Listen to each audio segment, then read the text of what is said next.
All right, let's get into a story that was hiding in plain sight in Japanese politics for decades. A story about faith, money, and power that just exploded into the public consciousness with a single gunshot.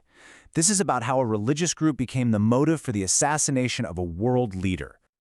You know, the assassination of Japan's former Prime Minister Shinzo Abe back in 2022, it just completely shocked the world. But the reason for it? Well, that was even more unbelievable. It wasn't some political rival. It wasn't a foreign plot. Nope, it was a church. So how on earth does a religious group become the reason behind one of the biggest political assassinations in modern Japanese history? Well, that one question just blew the lid off decades of secrets. To really get it, we've got to go way back.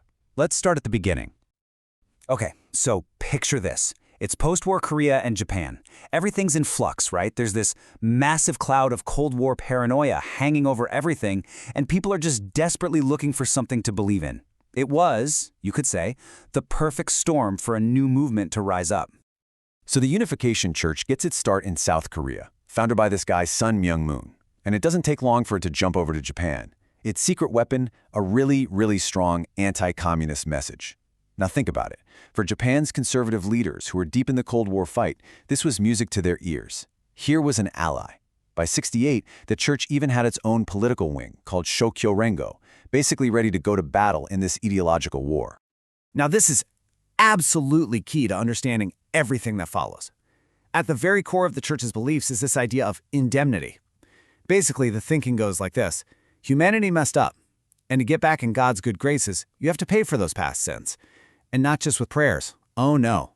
You had to pay with cold, hard cash and material sacrifice. This wasn't just some abstract idea. It became the justification, the theological engine for a huge global fundraising operation. And here's where things get really wild, and let's be honest, really profitable. The church's theology laid it all out. Korea was the Adam nation, the father figure. And Japan? Well, because of its history of colonizing Korea, it was labeled the sinful Eve nation. So what does that mean? It meant Japanese followers had this massive spiritual debt to pay. It was their sacred duty to send money to Korea to atone. So Japan became more than just a place to get donations. It was literally the ATM for the church's entire global expansion. Okay, so as the church gets bigger and more powerful, it starts running a kind of two-faced operation. It's brilliant in a way. On one side, you have the strategy for regular people, which was all about getting money. And on the other side, you have the strategy for the political elite, which was all about gaining power and influence.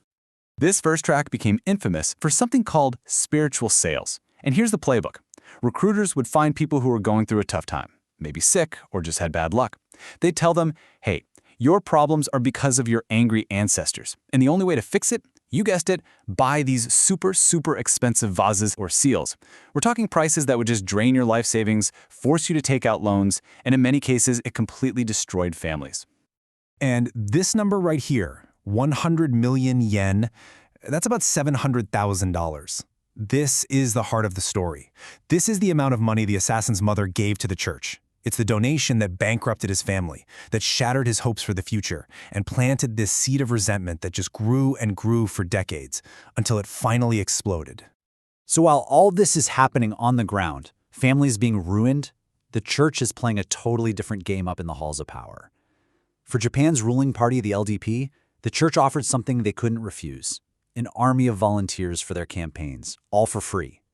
Plus, they could deliver a solid block of votes. What did the politicians give in return? Legitimacy, protection. It was this perfect symbiotic relationship. And get this, it goes all the way back to Shinzo Abe's own grandfather. You know, for decades, this whole arrangement just hummed along in the background. Journalists knew about it, victims groups were screaming about it, but for the most part, the public just didn't pay attention. And then came July 8th, 2022, and in an instant, everything changed. Abe's assassination and that shocking motive, it was like a match to a fuse. It just set off this incredible domino effect. Suddenly, the media, who'd been kind of quiet on this before, started digging, and what they found was just mind-blowing. This huge, tangled web of connections between the ruling party and the church. The public was furious, and the government, caught completely off guard, had no choice but to act. And the sheer scale of it was just staggering. The pressure was so intense that the LDP had to do its own internal investigation. And the results? A total political bombshell. The party had to come out and admit that, yeah, more than 170 of its own lawmakers had ties to the church or one of its front groups. Just incredible. So with all this public anger, the government was backed into a corner. They had to do something. They had to go after the group at the very center of this whole mess. And that set the stage for a legal battle like Japan had never seen before. So what did they do? The government formally requested a court order to actually dissolve the church as a religious organization. On one side, you have the government's case, which says, look, for decades, this group systematically and illegally solicited donations, harming the public and exploiting people. They've got thousands of victim testimonies to back it up. But on the other side, the church is fighting back hard. They're saying any bad stuff was just a few isolated incidents, not their official policy, and they claim this whole thing is basically a politically motivated religious persecution that violates their constitutional rights.